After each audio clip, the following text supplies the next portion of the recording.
sa DWIZ. Programang sasagutin ang iba't ibang isyu at mga balita. Karambola sa DWIZ. Tatalakayin, hihimayin at pagtatalunan ang iba't ibang mga isyu. Karambola sa DWIZ. Programang pwede kang mag-good pero pwede ka rin mas-crash.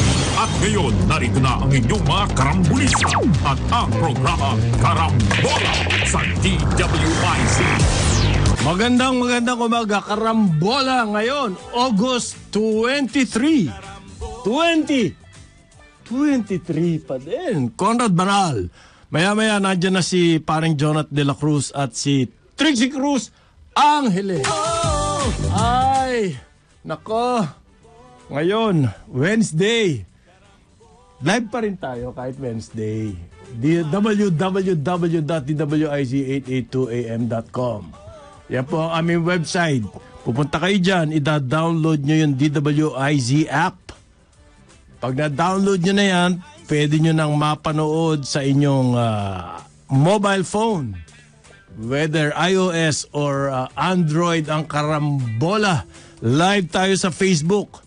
Bukod sa aming website, live din tayo sa YouTube. Bukod sa aming website, text line 0999-3766768. Sa Digital Free TV, Aliw 23 channel po yan. Channel Aliw 23. Channel 72 kung nasa Sky kayo. Channel 24 kung nasa Signal kayo. Channel 27 sa TV Plus. At Channel 32 sa GMA Affordabox. Available din ang Karambola at ang iba pang programa ng Aliw 23 sa anumang digital device at digital TV. Tama ba yan? Okay. Happy birthday muna! Ha? Ay, nako. May announcement po kami. Ang buong DWIZ 882 radio station at Aliw Broadcasting Corporation nakikiramay po sa mga pamilya ng yumaong Department of Migrant Workers Secretary Susan Toots Ople. Dati po siyang anchor ng DWIZ. Kasama po yan sa pamilya ng DWIZ. Kahapon po namatay si Secretary Ople. Kaya nakikiramay po ang buong pamilya ng DWIZ at Aliw 23 diyan sa pamilya ni Secretary Ople. Ang dinig po natin, matagal nang nakikipag-tunggali sa cancer itong si Secretary Toots, si Toots. Okay? At yan po, anak siya ni dating senator at labor secretary din na si Blas Ople noong panahon ni Marcos. Okay? Yan, naging foreign affairs secretary din yung kanyang ama. Ngayon, nagsimula po siya in public service. Naging chief of staff siya nung kanyang ama na si Blas Ople. Pagkatapos nun, naging undersecretary siya ng DOLE. Okay? Tumakbo po siyang senador pero hindi pinalad dahil natalo siya. Pero ang talagang advocacy po niyan, OFW. So, noong kailan ba yun? OFW advocate po yan at tinutulak nila yung paggawa o pagtayo ng Department of Migrant Workers. Noong napasa yung batas na yan, hindi niya raw akalain, yan ang kwento sa amin ni Toots. Malapit po sa Karambola yan, si Toots. Nung bago-bago ako dito, madalas namin kausapin yan. Dahil dun sa mga concerns ng OFWs. Nagulat na lamang siya at siya ang itinawag ni President Ferdinand Marcos Jr., si BBM kung tawagin, na maging kauna-unahang kalihim nitong Department of Migrant Workers. So, pero alam niya pong may problema siya sa cancer. Tinanong niya daw ang presidente, problema ba yan? Meron akong karamdaman. Meron daw siyang breast cancer. Sabi daw sa kanya, okay lang yan, perfectly fine. Basta manilbihan ka. Pero nung last year po, nung nagsimula siya na secretary ng DMW, wala pa pong budget yan. Walang budget yan, DMW. Umupo yan. Umupo po yan si Toots dyan sa departamento na yan na walang kapera-pera. Pero yan pong DMW na yan, pinagsama-sama yan yung mga ibang ahensya. Na yung mga ahensyang yun, meron naman pera. Isa sa mga ginawa niya, yung help desk, naaalala siya ng mga OFW, yung help desk po, okay? At ginawa niya libre yung controversial na certificate na yan, Overseas Employment Certificate.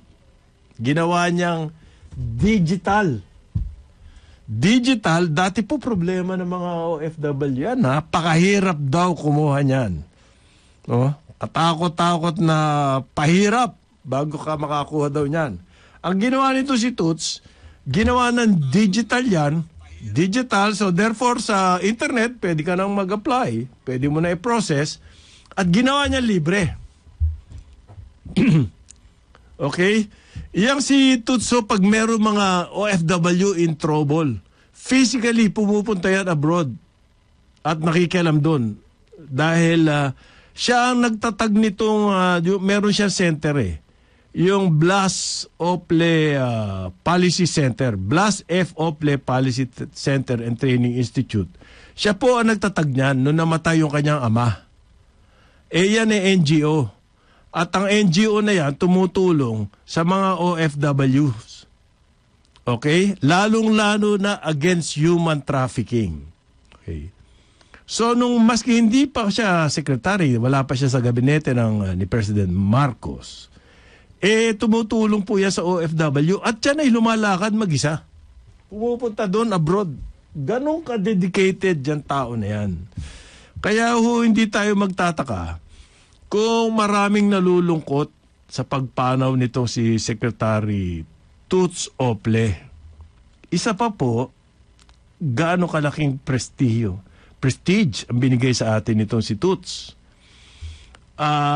Ang UN po, merong silang tinatawag na Committee on Migrant Workers.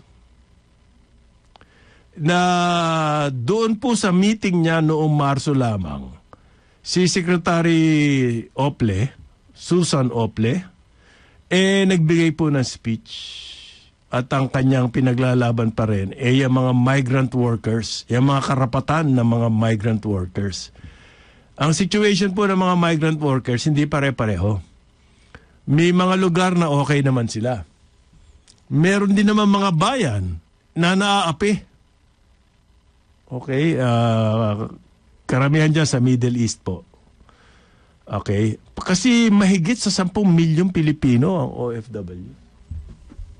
Ang kanilang pinapadala taon-taon officially through the banking system, umaabot po yan ng mahigit $30 billion. Kung wala yung $30 billion na yan, baon na ang Pilipinas. Yan ho ang nagsalba sa atin. Sa laki-laki ng ating importation, yan ang pinambabayad natin, yung kinikitang dolares ng ating mga kababayan abroad. Okay? So, nagkaroon ng committee ang UN ng migrant workers. At nagsalita po siya.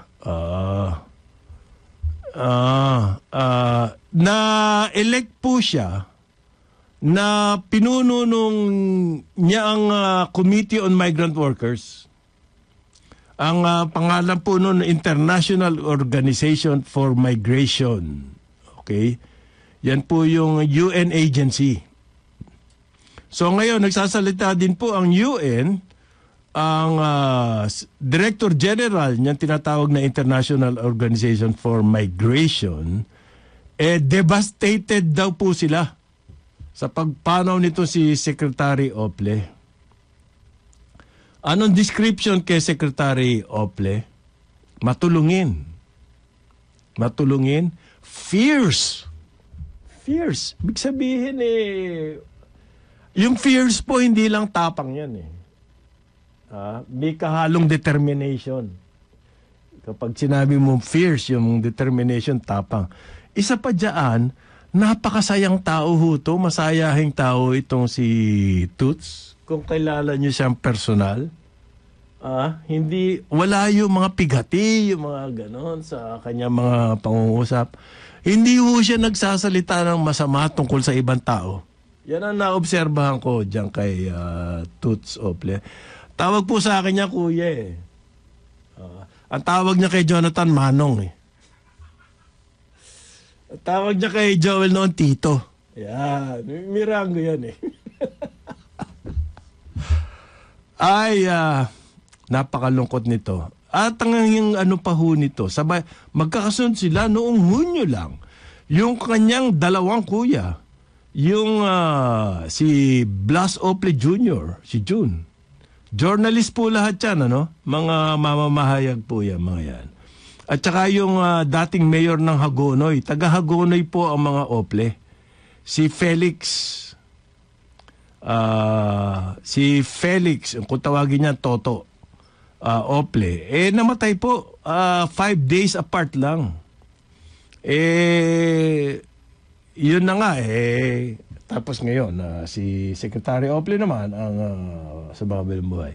So, nakikiramay po kami. Ang buong DWIZ 882 family, kasama na rin ang Aliw Corporation. Yung media corporation po yan, yung Aliw. Nakikiramay kami sa pamilya ni Secretary Toots Ople. Okay? Related po dyan. Okay? Yan pong Interagency Council Against Trafficking, kung tawagin yan, yung IACAT. At ngayon daw po, magkakaroon ng strict na procedure sa departure. Magmula yan sa 1 buwan. So sa September po. Kasi daw po tumataas ang biktima, ang numero, ang bilang ng mga biktima ng human trafficking. Okay. Binago po ang guidelines niya ang IACAT. Ngayon, kung kayo outbound o FW kayo, papunta roon, mabuti pang alamin nyo ano yung bagong guideline na yan at hindi pa po nila nilalabas. Pero it's definite magkakaroon ng bagong guideline starting next month. Okay? Nagbigay din po naman ng kumbaga pampalubag loob. Etong pinakamamahal ni Winer na Department of Justice. Na hindi raw po hahadlangan ang right to travel ng sino man. Yan po ang ginagamit ng, unfortunately, ng BI, Bureau of Immigration, yung pagpigil daw ng human trafficking para magpatong ng katakot-takot na red tape dyan sa airport. Yan ang problema Sasabihin nyo, hindi nahadlangan yung travel, pero napakahirap. Katakot-takot na red tape. Pagkatapos yung iba hindi pa makasakay. Ilan libo yun? 30,000? Noong 1 taon? Hindi po napasakay na eroplano dahil yung iba nahuli. Yung iba sadyang hindi pinasakay dahil sa tagal ng processing dyan. Okay? Pero dahil daw sa in the name of human trafficking, babaguhin daw po yung procedure dyan. Magte-take effect yan September 3. Ayon po sa DOJ, paborito ni Ferrer. Ay, nako. Marami daw pong babaguhin, hindi pa natin alam kung ano. Mabuti pa i-announce nyo na agad. Step by step, one by one. Step 1, ganito. Step 2, step 3, step 4, ganyan po, malinaw. Para yung ating mga OFW, alam nila kung anong gagawin. Hindi sila in the dark. Yan po kasi ang trick dyan eh. Yan ang taktika ng mga nangungutong dyan eh. Gagawin nilang sadyang malabo o hindi ipaalam kung ano yung mga guidelines na yan. Mag-release tayo po step by step. Para malinaw, walang sisihan. Hindi kayo pwedeng sisihin. Sabihin nyo, hindi nyo naman in-announce yan eh. Di ba? Marami raw po kasing kaso, yung mga Filipinos, kunwari, legal o legitimate na trabaho abroad, yung pala po, niloloko lamang sila, gagawin silang biktima ng human trafficking.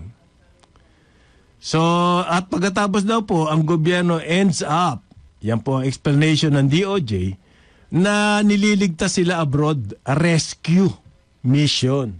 Okay.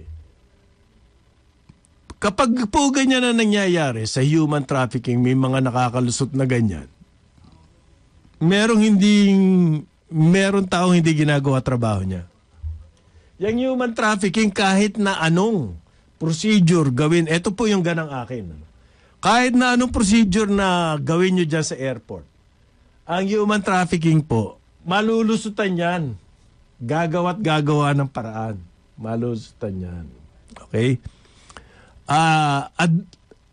At the same time, ang mangyayari dyan, ang higpit-higpit ng procedure dyan sa airport, pero nakakalusot pa rin ng human trafficking. Marami po maglalagay yan kung ano, kasi malaking pera eh.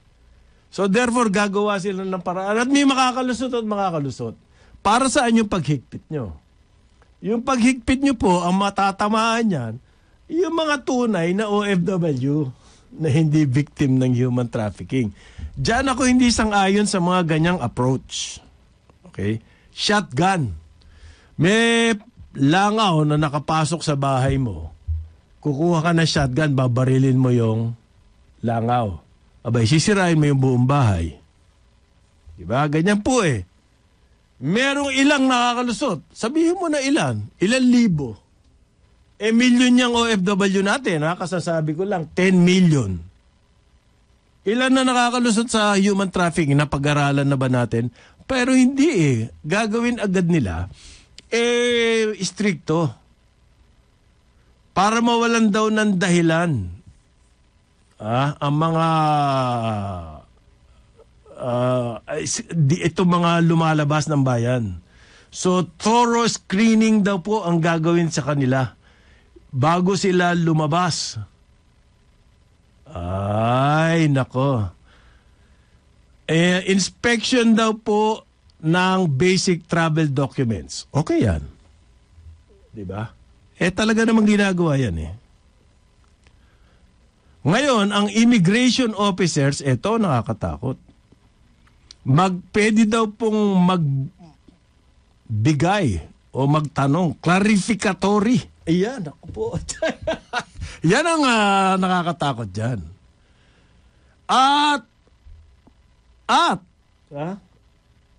Require, obligado ang lumalabas po na Pilipino na magpakita ng additional supporting documents. Ano yung additional supporting documents na yon?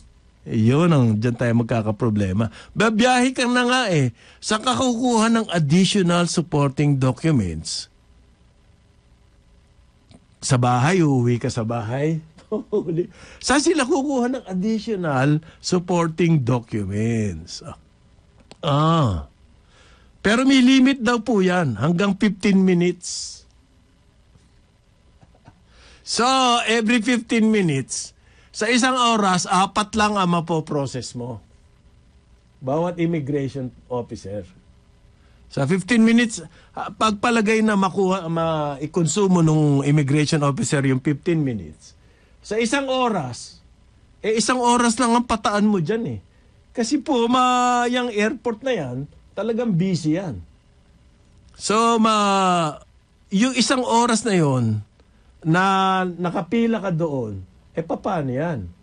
15 minutes, isang oras, 4 lang mapoprocess. Ang isang aeroplano po na wide-bodied, mahigit 200. Ang mahigit 200 ang kailangan, ang sakay niyan. So, ilang oras po mapoprocess? Yung mahigit 200 na yan, kung 15 minutes. Kasi technically, pwede sabihin ng immigration, I can hold anybody 15 minutes. Yan ang nasa guidelines eh. So theoretically, ang isang 200 na eroplano, 200 ang laman. Diba? Divided by 4, ilang oras yan? 50 hours? May 2 araw po yan ipoprocess.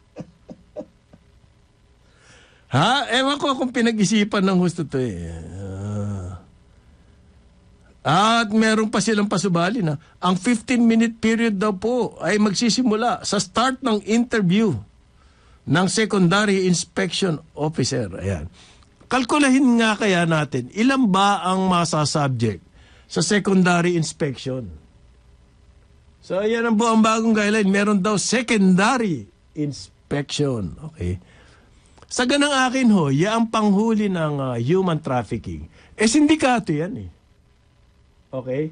Yang sindikato po na, hindi po kahit na sinong tao pwede mag-human trafficking. Talagang ano yan, organized crime yan.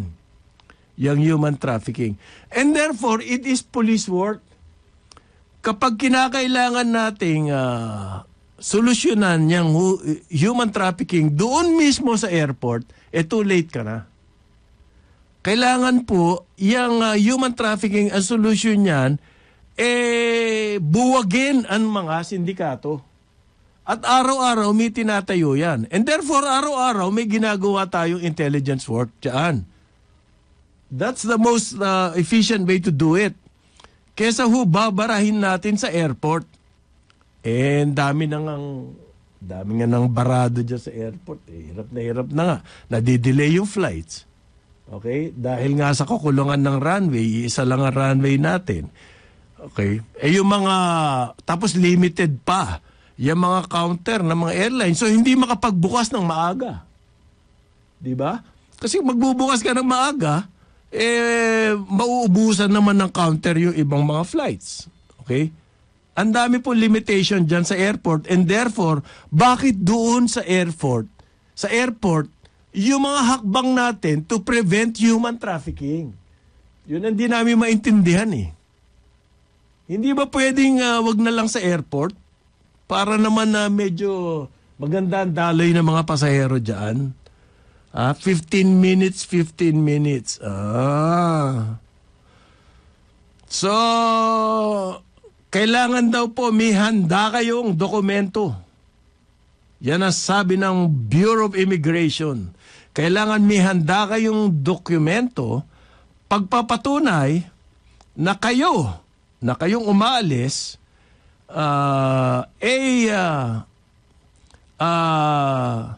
meron kayong relation doon sa foreign partner. Yung kumbaga, halimbawa, magpapakasal kayo. Ang inyong sabi na magpapakasal kayo. Ayan ang inyong dahilan, bakit kayo alis? Kailangan daw may mga photos. Napakadali niyan. Will that stop human trafficking? Na photos lang? Will that stop? Pag-isipan natin pumabuti yan. Isa daw sa requirement, pagpapatunay, may photo ka. Okay? Pag-isipan natin mabuti, yan po ba effective na paraan para itigil ang human trafficking? Photo? Maski puto pa yan, kutsinta hindi yan Wala yan Photo lang? Naklanto ko Gaano ba kahirap kumuha ng photo ng, di ba? Ipo-photoshop lang yan Magkatabi na kayo ng isang tao Oh. Dali-dali ngayon di ba? Digital photo? Anong klaseng photo? Kaya, ngayon, at uusisain daw po, uusisain ng immigration officer ang financial capacity na ang foreigner. Okay, naku po. Para daw po matustusan yung pagbiyahe ng umaalis na Pilipino o Pilipina. Paano nila uusisain yan? So, ano na naman yan? It's a running target. Yung mga foreigner, halimbawa, ibibigay niya sa iyo yung bank account. Paano mo patutunayan yung financial capability of somebody who is abroad? Bibigay niya sa iyo yung kanyang bank account, number, and everything para makita mo? Unrealistic. Diba? Paano patutunayan ng isang local na yung darat na niya doon abroad ay may kakayahan, may pera? Paano patutunayan niya? It's impossible. Sa akin, wala akong maisip na paraan aside from showing a bank statement. Kung yun naman foreigner, ba't naman niya ipagkakatiwala yun? Tsaka kaya po mga bank statement na yan, napakadaling gawin. Napakadaling gawin. Kung talagang ang hangarin natin, ang ating aim, itigil yung human trafficking, napakababaw po niya mga measure na yan. Photo, financial capability, ang babaw. Sinabi ko na nga, sindikato yung mga yan eh. Pag sindikato po yan, kahit na anong require nyo, they will produce it at fake. Yung passport na fake eh. Ano yung ganun? 8:33 na umaga, DWIZ 882. Balikan natin ang ating mga karambulista at ang programa Karambola sa DWIZ. Karambola. Balik tayo, Karambola sa 882 DWIZ. Ito si Conrad Banal. Maya-maya nandyan na si Paring Jonat at si Trixie Cruz Angeles. Ay umiiyak po doon sa gitna ng kalsada at napakakapal daw ng traffic. Naku po, ano ba yan? Wala ata solusyon na yan, traffic na yan eh. Dito sa atin, okay. Mabuti pa tong DOJ may solusyon sa human trafficking. Huwag kang tatawa dyan, Venera. Paborito mo yan, DOJ na yan eh. Tumatawa ka eh. Secondary inspection po ang uso ngayon. Ang pauuso daw. Pauuso ng DOJ secondary inspection para daw masabat yung mga human trafficking na yan. Naku po, secondary inspection. At kapag ikaw i-hold ka, i-hold ka kapag ayaw mong sumailalim dyan sa secondary inspection. Your refusal daw to undergo secondary inspection ay hindi ka na pasasakayin. Tapos sasabihin pa nitong IHC 80, hindi naman daw stricto yung bagong guidelines. Ha? Manluloko pa tong IACT na to. IAC 80. Yakat. Ito yung mga grounds daw para hindi kayo pasakayin. Ayaw nyo sumailalim dyan sa secondary inspection? Doubtful purpose of travel. Who will say? Who will judge na doubtful ang purpose mo sa pag-travel? Yung immigration officer? Anong guideline niya to say that? Ano ngayon ang guideline niya to say that? There should be a guideline on the guidelines. Doubtful purpose of travel. Wow! Ayoko mukha mo eh.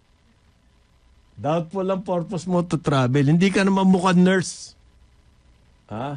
Hindi ka mukhang nurse. Mukha kang pang nightclub eh. Therefore, hindi ka pwedeng bumiyahe. Ganun po ba?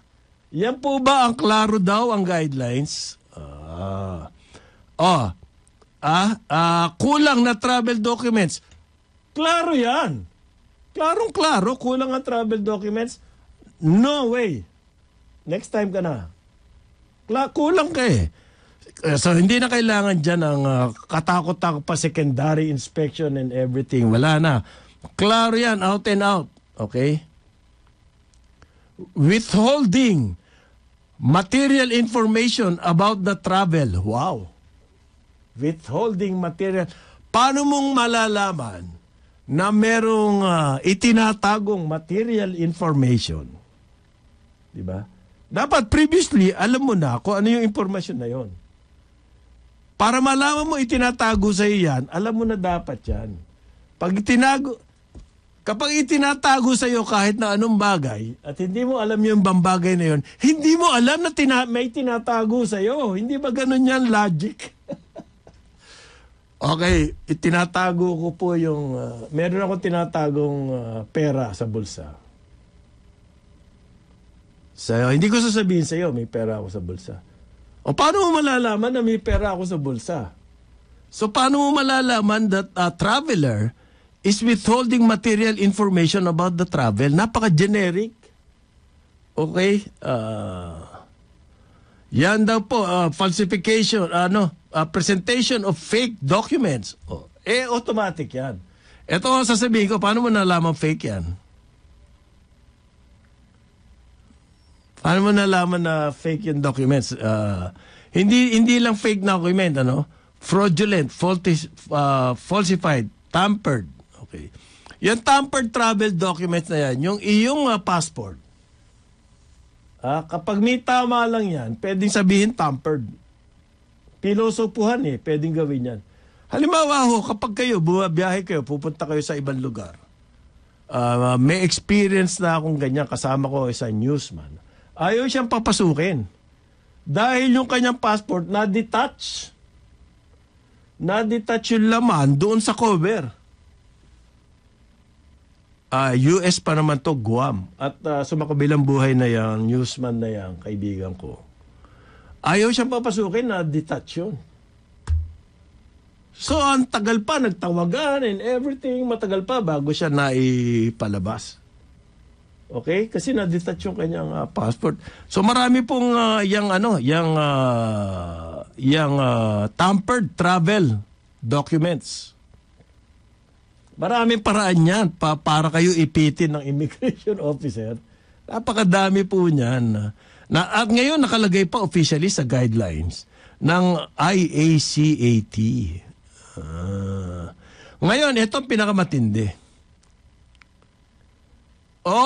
Kung kayo po ay potential na illegally o traffic person, potential kayo daw ay pwedeng i-hold at hindi palabasin. Paano mo malalaman kung sino yung potential, sino yung hindi potential? Yun ang tinatanong ko. So, kailangan mo ng guideline para sa mga guideline na ito. Paano malalaman ng BI personnel? Ano sila? Clairvoyant? Ano ba sila? Merong mental telepathy? Paano malalaman ang potential? Ang potential daw po na traffic individual, hindi palalabasin. Potential lang.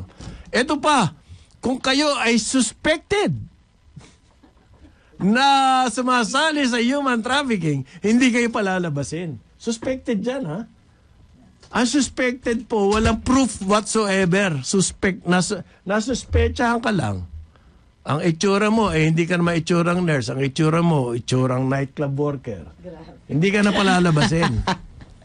Nakakatakot itong mga ganitong pronouncement Umariba na naman ba ang alalahanin po natin yung OFWs sending more than $30 billion a year to the Philippines. Bakit yung burden nandun sa dulo? So yung palabas. Yun na nga sinasabi ko, attorney. Andito na po si attorney. Napakaganda na suot. Ay, ganda. Napakaganda po na puting-puti.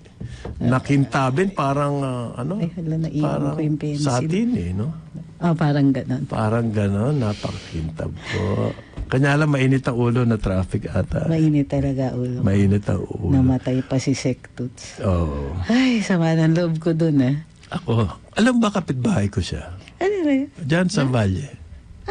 Oo. Hindi ko alam yun Sikat na sikat siya sa village namin kasi secretary. Ang bait niyan. Super. Super sa nung shortly even before inaugurations na nagkikita-kita kami more or less. Tapos nung after inauguration madalas na kami mag-usap. Ang nag-gravitate kasi yung female cabinet members to each other. Pero ang madalas na makapag-usap, ako, si Sec Clarita, si Sec Toots. Okay. Minsan-minsan, kasama namin si Sec Amina. Tapos, kung hindi napaka-busy niyan, dapat nagkakape kami regularly. Meron kaming usapan na when things get yung pag masyadong ma-pressure na, magchichikahan kami. Usually, telepono na lang kasi siya yung pinaka-busy. Lalo-lalo na wala siyang budget pero pinapa-travel siya. Imagine yung budget nightmare niya. Wala siyang pera kasi wala pa yung department the next year pa. Pero sinasama na siya sa travel or kailangan niya mag-travel. So yung... So siya kukuha ng pera pa? Oo, buti na pakiusapan ng DBM. Buti pa yung GSIS ginagawa ng paraan na makapagbiyahe entire family. Grabe, administrative nightmare siya. Tapos yung GSIS, di ba? Bilis pa ng visa noon, I'm sure. Noon paraan, may limit yung travel expense. Ikaw mo muna paraan. Yan. Ang last nakita namin, dun sa wake ng Kuya Jun niya. So, nauna namatay si Toto Pagkatapos namatay si June. Tapos, si June. Hindi. June nauna. Nauna ba si June? Oo. Yung panganay? Oo. Tapos 5 days, yung mayor ng Hagonoy? Yung mayor ng Hagonoy, si Toto. Baliktad. Okay.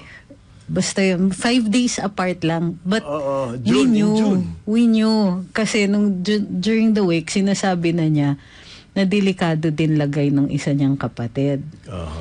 Tapos, bata pa to si Toots, 60? Oo. 61? 1962 siya 61. So 61 lang. 61 years old? And she thought, kasi late na diagnose yung isang kapatid niya. Tapos siya nagpapagamot. Walang may akalain na yung isang kapatid ay susunod ka. Kasi nga, parang stage 3, stage 4 nung na-discover.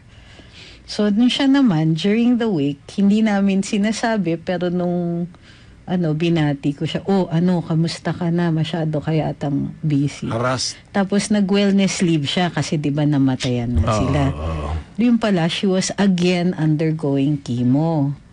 Second round na. Meron na discover daw. They were keeping it quiet muna kasi nga, nag-wellness leave siya. Pero I thought na malakas siya nung during the week. Tapos nagme-message yan every so often. Minsan babati yan kung saan-saan. Parati nasa wall ko yan sa Facebook. Na, every so often sasabihin, hindi pa tayo nagkakape. Kasi machismis kami. Pag nagkakasama kami. Hindi naman Hindi ba halata? Machismis na ba si Atty? Hindi naman During Sona, nakina ko. Huling-huli kami ng RTVM. Nagsasalita si Presidente, pumapalakpak kami. Tapos may biglang bubulong siya sa akin na hindi. Nawawala sa akin yung yung Sona. Huling-huli parati yan. Buti nga hindi kami pinagtatabi sa cabinet meeting. Otherwise, wala kaming narinig. Pag sinama pa si Clarita. So, maraming tanong dito yung mga nanonood sa atin sa YouTube. Anong dokumento ba daw dapat ang hawak mo? Ay, ewan ko ba dyan para hindi sa ka potential na traffic. Mere suspicion nga pwede kang i-hold. Hindi ka makakaalis. Ano kaya yung standard ng kanilang suspicion? Kasi kunwari, sa criminal law, merong tinatawag na stop and frisk. Di ba yung kunwari, aali-aligid ka sa harap ng tindahan, tingin ka ng tingin, nakita ka ng pulis, pwede kang teka muna, ano ka muna dyan sa may padel, tapos i-frisk mo siya.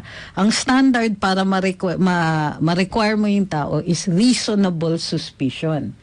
So yung mga tipong kung reasonable man ka, iisipin mo na may problema tayo dito, mukhang kinikasing niya yung tindahan. So kailangan reasonable.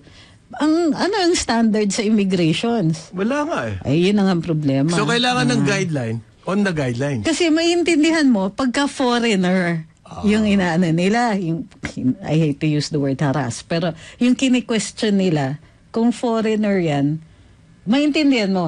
Pero yung citizen na may karapatan mag-travel at paalis lang naman ng bansa, bakit yung trato sa kanila ay potential criminal? Potential victim daw. Ang trato ninyo criminal eh. Pero yung suspected recruiter, iba pa yon. Potential victim at saka suspected recruiter. Yun ang tinatanong ko, paano nyo malalaman yung mga yan? Sa itsura? Sa itsura ba? Saan? What's Dapat your suspicious basis? activity. Ewan ko. Nasa airport ka na eh. Suspicious activity ang pwede? May dokumento ka and everything. Paano mo malalaman na potential victim to? There's only one way. Kutob. Yung bias mo nga, yung kutob mo. Kutob. So yung kutob mo, subject sa lahat ng biases yan. Depende sa immigration personnel. Diba? Swertihan ang lalabas. May training naman daw sila. Ang problema, it's the guidelines, yung instruction sa kanila. Ano bang hinahanap ninyo? So yung training nyo po, gamitin nyo bago sa airport. Correct. Dapat na, Hindi dapat sa airport yan kasi maantala, lahat everybody will be delayed. Na, hindi lang yun. Minsan, 15 legit minutes. naman, you subject them to intensified questioning, tapos maiiwan ng eroplano. Doon sa immigration mismo, yan ang gagawin nyo, secondary inspection. Oh my. Ay, nako. Matakot siya. Araw-araw, ilan ang umaalis na OFW? Lahat yan, aanahin nyo? Taon-taon nga po, nagsisiuwian yung 10 million na yan. O karamihan sa kanila. Random yan. Paglalabas yan, pag umuwi dito, pagkatapos babalik na doon sa trabaho, they will go through this. Bakit nga ba tayo? Nandiyan sa airport ang last Ako naintindihan last ko resort. na madami sa atin na papasok abroad na illegal tapos magpaparescue sa atin, sa gobyerno. Diba? So, nagiging burden. In every barrel. In every country. May Every ganyan. barrel, there is a rotten apple. So, ang ginagawa nila Sa isang is... sa isang grupo, lagi may ulul. Kapag tayo nagpapadala ng 10 million, meron tayong mahigit na 10 million OFW, kailangan po kasama sa papel ng gobyerno yan, handang-handa na ang katawan ng gobyerno para sa rescue. Dapat. You cannot prevent that 100%. Lagi may rescue. Yun ang dahilan nila ngayon. Kailangan daw i-rescue. Okay? So, para hindi You na kayo cannot make rescue an omelette without kapag po breaking kayo, some eggs. Hindi kayo nagbasag ng itlog. Siguradong magkakaroon tayo ng problema sa 10 million na OFWs na Filipino abroad. Mahigit 10 million. Sigurado may problema yan. Pero yung problema po na yon, dapat kasama yon sa papel ng gobyerno. At wag na tayo aangal doon kung tayo ang nasa Department of Justice or sa immigration na may kailangan i-rescue. Diba? Talaga po mangyayari kahit na gano'ng stricto ang gawin nyo dyan sa departure procedure na yan, may makakalusot dyan. At may mga kailangan pa din na rescue.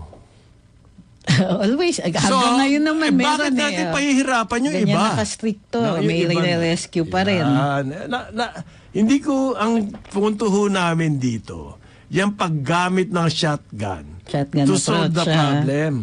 You are not solving the problem of trafficking by being strict at the airport. Yep. Yung last procedure sa airport, doon kayo mag-i-strict. Po, patay tayo rito. Para that's called throwing the baby out to the bathwater. Lahat na lang, ewan ko, masyado siyang, buti sana kung magagaling eh. Yung nahuhuli nila, yung talagang trafficker or talagang nata-traffic o talagang biktima. Ibalik na lang daw yung laglag bala, wag na lang ito. Uy, grabe kayo Buti na patawan nyo ako. Wag na lang po ito balik na lang yung laglag bala. Grabe kayo. Mga sutil talaga talaga. Balik na lang ang laglag bala. Okay. Ang problema po, dyan sa airport, napakasikip na ng airport natin. At therefore, napakadaming tao sa terminal. Bakit nangyayari yan? Dahil iisa lang ang runway. Okay? So, yung mga flights po, hindi pwedeng sabay-sabay. Hindi kamukha nung 2, 4 ang runway mo, sabay-sabay. At iba-ibang wing ang pwedeng puntahan ng pasahero and therefore, makakalat yung mga pasahero. Yan po problema natin sa airport. Napakasikip, matao, kaya napakadaming problema. Ang daling magkasakit. Pag gano'n kadami ang tao sa isang lugar, dagdag mo pa. Germs makukuha mo. Dagdag mo pa yung issue ng rebooking. Ako po. Diba? Kasi yung mga airlines dito, dahil nga walang pagkakakitaan masyado, iisa runway. Gumaganti. Bumabawi sa rebooking fees. Yan. Di pag in-offload ka, yung rebooking fee mo, kasing halaga ng original ticket mo. So, doble lugi ka na. Nagbayad ka ng ticket. Kung kailangan mo talagang umalis, magbabayad ka na naman ng isa pa or ng rebooking fee. Hindi naman sasagutin ng immigrations, hindi naman nila sasabihin, ay sorry, nagkamali kami, so eto may restitution kami. Walang ganon. Dapat daw, attorney, may choice. Anong gusto mo? Laglag bala o pastillas? Ayan. Dapat naman may choice. Para meron ibalik na lang ang laglag bala. Hindi, wag naman. Dapat may choice. Pastillas o laglag bala? Umariba na naman napakalaki itong problema ng immigration. airport na yan. Wala nang Sa isang banda, para bang maigi na rin nagpahinga na si Tutsi. Baka araw-araw iniisip niya ng mabuti ang mga nangyayaring hindi napasakay. Lalo na pag OFW. Kanino tatakbo yung mga yan? Oo nga Department of Migrant Workers. Ano yung sabi nila last year? 30,000 yung in-offload nila. In-offload? Tuwa pa sila noon 30,000 was only for a period, parang lumalabas na 60,000 for grabe a particular period. Tapos may rebooking fee? Lahat yan rebooking fee. Galing Para ba sinasabi ng baka ata you're conspiring to get more money from us Nakikita ko na may reason for the suspicion. Kasi tayo lang talaga yung grabe yung rebooking fees. I mean, in other airports, hindi ma-rebooking fee. Yung iba meron pero a certain amount lang. Nasanay ako dito na ang rebooking fee kasing halaga ng ticket ay pag punta mo abroad hindi pala totoo. Oo nga ganun katakot. Kahit kasalanan mo. Bakit siguro yung guidelines i-impose din doon sa yung supply mission doon sa ayungin. Victim po ng trafficking yung mga yan. Suspicion. Mere pwede. Suspicion. Dapat pala ilagyan natin ng office doon. Namumroblema ho tayo rito. Kaya marami lumalabas din. Kasi mahirap din talaga ang buhay sa Pilipinas. Hindi ko masisi yung ating mga kababayan maghanap ng paraan para to survive. Basically, just to survive. Kasi po yung katayuan nyo rito, halimbawa nurse ka, pakaliit na sahod mo, paano ka makakabuhay ng pamilya? So makikipagsapalaran yan abroad. Correct. Para matustusan yung pag-aaral ng mga anak. Matulungan yung mga kapatid. Maalagaan yung mga magulang sa kanilang old age. Yan po ang mga concern ng Pilipino. Simple-simple lang. Hindi naman po para makabili ng mansion. Kamukha ng mga mayayaman dyan na pine-pressure pa ang presidente na i-approve yung kanilang o yung reclamation nila. Eh, mga OFW na to, bakit natin pahihirapan sa katakot-takot na requirement ng ganyan? Napakasimple lang ng kanilang mithiin sa buhay. Okay? Para ma-solve yung kayo may problema dyan sa human trafficking. Why? Kayo po, trabaho nyo yan to stop it. Para magawa nyo yung trabaho nyo, hihigpitan nyo lahat. May problema tayo dyan. Matagal na namin sinasabi, intelligence work po yan.